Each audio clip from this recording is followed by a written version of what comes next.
Hi, I'm Mark. This is my September review for Virgo Sun sign and Virgo rising. We start the month with Mars making a opposition to Neptune. This is never a good aspect. This will lower your body's energy, so you don't want to be putting any extra stresses or strain on your body. It could also result in allergies cropping up and an intolerance to alcohol and drugs. So just be careful of that and take it easy. With Mars opposite Neptune in that 7th house, there could be some confusion regarding partnerships and relationships. Things may not be apparently clear, or there may be a fog around things. But the positive aspect of this aspect is you can work alone. You can work behind the scenes on something quietly, getting on with your business. And this lasts for 3 days, this aspect. And the other positive aspect is that it's good for meditation or any other spiritual pursuit.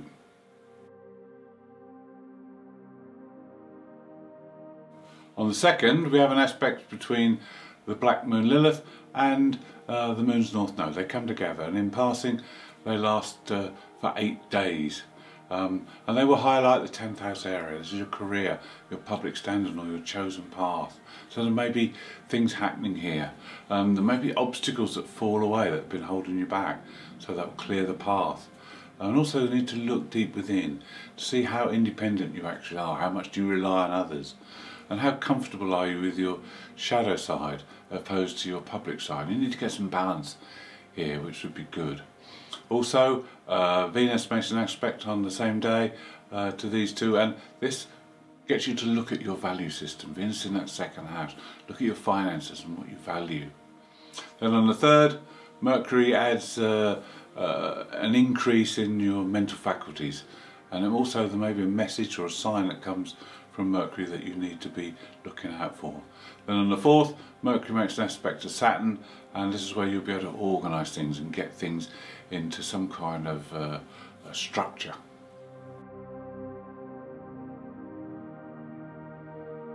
By the 5th, Mars is moving away from Neptune and forms a positive aspect to Pluto for the next 3 days. This is a good time, this is good energy. This is energy that you can use to creatively transform things that you feel you need to change around you and in your world. Pluto's in the 5th house of creativity, so this is where you can be really practical but creative as well. It's good for getting things done, and it's good for sustained effort, so you can keep going with this aspect. On the same day, Venus makes a square to Pluto, so this intensifies your emotions. Pluto in the house of love affairs, Venus the planet of desire, so you can imagine there's a tremendous intensity for love on this day. It's also good for the artistic side. Anything that is produced on this day will show the inner strength and intensity of emotion. On the 6th, there's 2 positive aspects. The first is from the Sun to Uranus. Uranus is in that 9th house, so you'll yearn for a new adventure.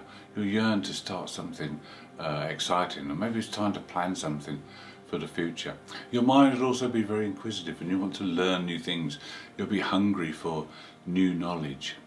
And also it's a good time to form new beliefs, and also look at other forms of maybe religion or philosophy that you haven't looked at before.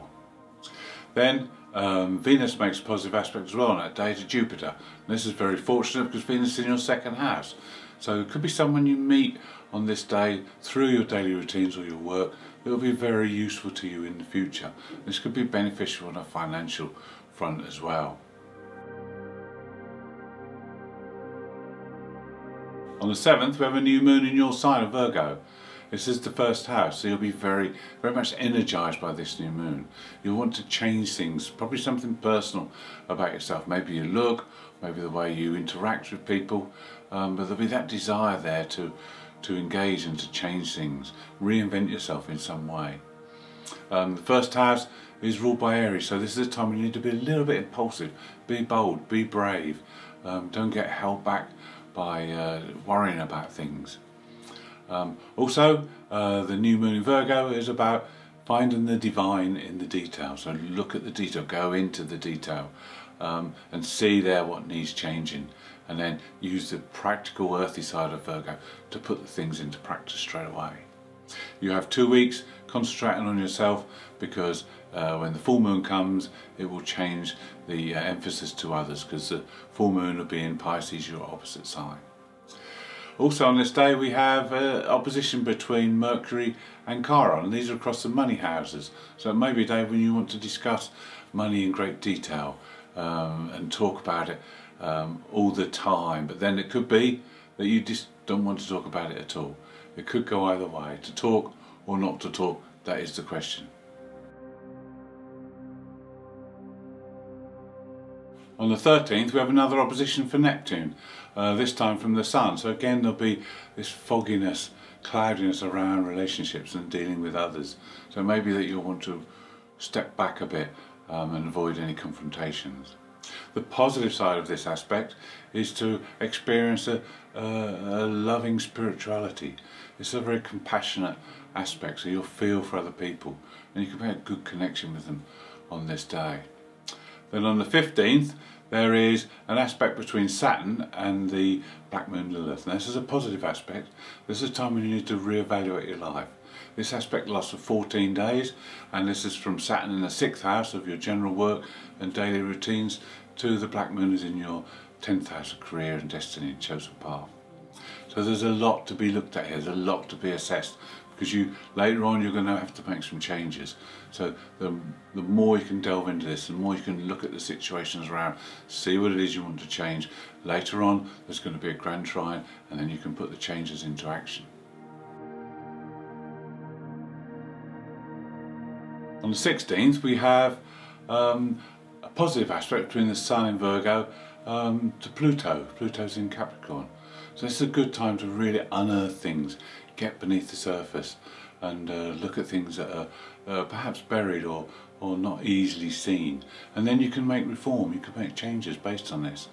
Pluto being in the 5th house means you can make creative transformations. Now, on the same day we have an aspect between Venus and Saturn.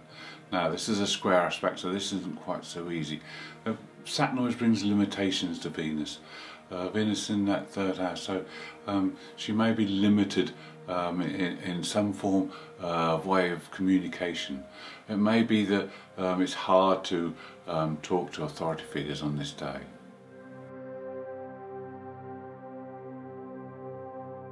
On the 20th we have our full moon. The full moon's in Pisces, in your opposite sign, and in the 7th house.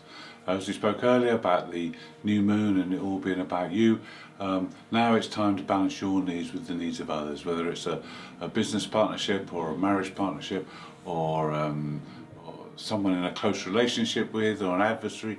It's time to balance those needs and get things worked out. There are other things that needs balancing with this moon as well. The stability and chaos in your life. That's another thing that needs balancing. And also the balance between control. How much control do you have? Do you have too much control? Do you need to relinquish some control to your partner? These are all issues that will come up at this time of this full moon. The full moon in Pisces is very much full of enchantment. It's quite magical and mystical. And it could mean that you get a wonderful experience with this full moon with your partner. And it could be that you get a spiritual kind of love that emerges through this.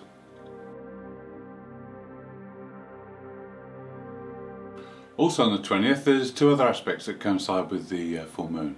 The first is an aspect between Mars and the moon's north node. So here your path of destiny forward will be highlighted, and you'll be able to see a little bit of where you're going in the future. Now Mars will be impatient and want to get on with it. This could be to do with your career, this could do with public standing, or it could be your destined path.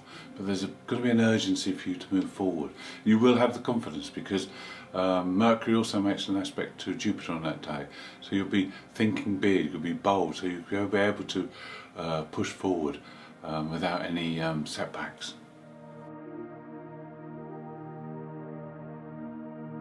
On the 21st, Mercury makes a square to Pluto. Pluto's in that 5th house, Mercury's in the 2nd, so there could be practical, creative ways of making money or improving your financial situation. Now this aspect happens over 5 days, which is unusual for a Mercury aspect because it usually lasts less than a day. But with this one, it's because Mercury's slowing down. He's slowing down because he's going to go retrograde in the 27th, so there's time to work with this. And it's going to happen 3 times, because when Mercury's retrograde, he's going to come back over Pluto on the 2nd of October. And then when he goes direct again, he will go over Pluto on the 1st of November. This is when it may all come into place. But you've got to put the planning in and the ideas in first so that you can reap the benefit later on.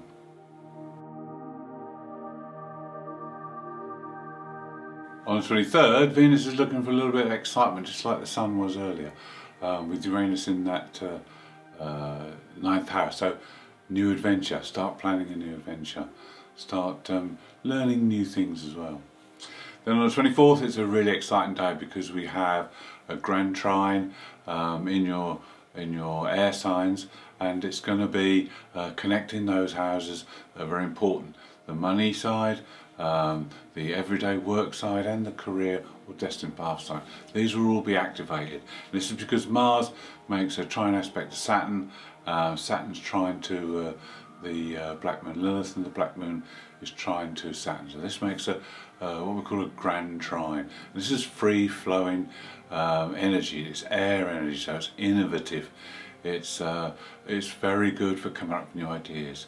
It's great for getting things done, because Mars's energy is in that financial side.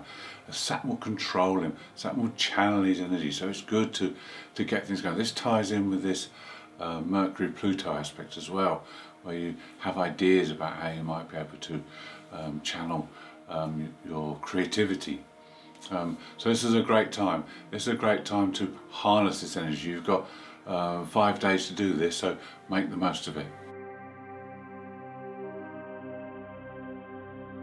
On the 25th, there's a real boost again because the Sun makes an aspect to the Moon's North Node. You might find that things just start to click into place now. On the 29th, there's more good news because the Sun makes a positive aspect to Saturn and taps into that grand trine.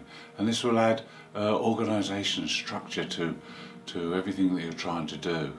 Also, there's a creative element because Venus makes an aspect to Neptune on that day, so the imagination will be fired and the creativity will be fired up as well.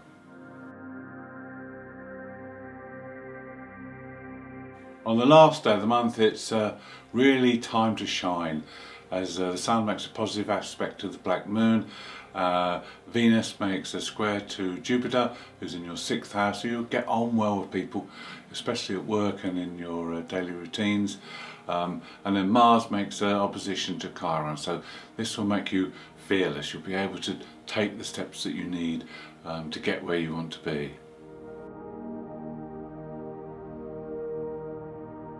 Thank you for watching my September review. I hope you've enjoyed it. If you have and want to see more, please subscribe. If you'd like to leave a message, I'd love to hear from you. And happy birthday to all you Virgos.